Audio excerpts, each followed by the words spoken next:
Hello and welcome to Parkessent. My name's Jake and today we're back with another construction update on the Lost River ride at Flamingo Land.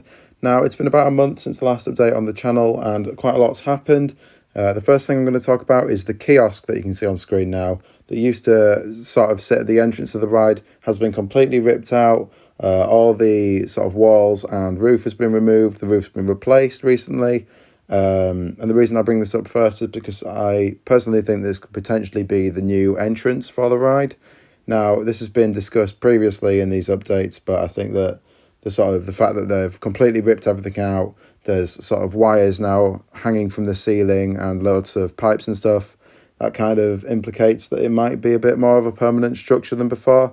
Originally, when the Lost River Ride opened, the kiosk was brought in as a temporary addition to sort of make some extra money whilst the park was in its era of losing money, sort of in the early 2000s. So to see something finally permanent and well, who knows? I think it could be a theming piece, like a big grand entrance archway like they've been known to do in the past.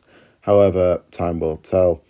The next thing I'm going to talk about is the progress on the show scene. Now, the show scene has been an important part of the Lost River Ride for many years. Originally, you'd go around to that section and the boat would stop and there'd be a bit of, a little bit of an animatronic just coming out of the water, and then there'd be a sort of like a van at the side which would talk to you and kind of explain the storyline of what was going on a little bit.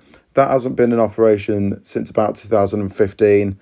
So it'd be great to see them bring something back. Originally, there was a lot of scaffolding up there, which kind of implicated that it was going to be like a dark scene or even like an indoor show scene, but that has since been removed, and it appears that they're just putting in some new systems. With potentially some new ride software.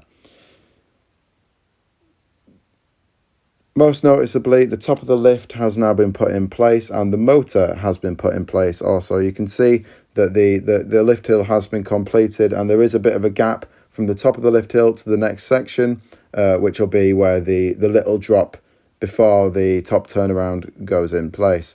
Now, what's interesting about the Lost River Ride that you might not have known is that it's not a standard log flume. It was built by WGH Rides, who have only ever built one log flume in the UK. And it's a completely unique model. Obviously, it traverses around the zoo and around the park a little bit. But then when it gets to the top of the lift hill, there's a pre-drop into the trough, which is really interesting.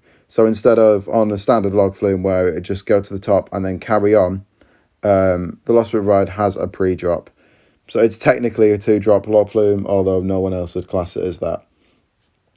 As well as that, more footers have been put in place at the bottom of where the top turnaround is, and the holes that you may have noticed in the last Lost River Ride construction update have been filled in. Now this has confirmed the location of the drop and also the location of the turnaround. Before, it wasn't completely confirmed where this was going to go, but it has since been put into place.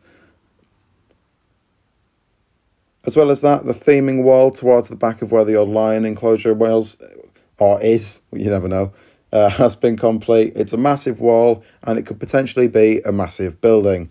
Now, the reason I bring this up is because I overheard a conversation taking place at the Sea Lion show about how the fur seals, which check out the new video if you haven't seen them already, are going to be in place down there, and there's going to be a glass viewing thing to the left, I think he said, of the bottom of that drop. Now this could be interesting because it would mean that building is going to be massive, and the space where the new sea lion viewing platform thing that they're making is, there aren't going to be any more sea lion shows, so there'll be no need for like an amphitheater there. There's going to be potentially a space for another investment such as a cafe or another ride in that space, which will be really interesting, and it'd be great to see what happens eventually. Now, work's progressing at a very, very fast rate. There's been work happening at Flamingo Land in this area of the park 7 days a week, 12 hours a day. Basically, since the start of summer, I wasn't able to go as often as I wanted to in April. I got one visit in, and I remember there was just so much work going on. This footage was taken on a Sunday in May, term time, so it wasn't busy. It wasn't a busy day at the park at all, but to see that amount of work taking place was very promising. as well as this, there are some more. Well, I was walking around the park and you can see there's these sort of markings on the floor, sort of, where you walk around to the Greater Flamingos, where that path's now shut off.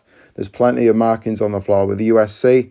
Now, USC might stand for undistressed concrete, or it might potentially be something else. I might be over speculating, but who knows.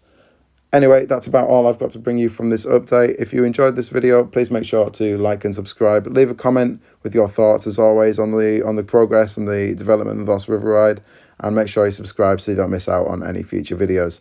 Thank you for watching. My name's Jake. You've been watching Parkessent. Thank you.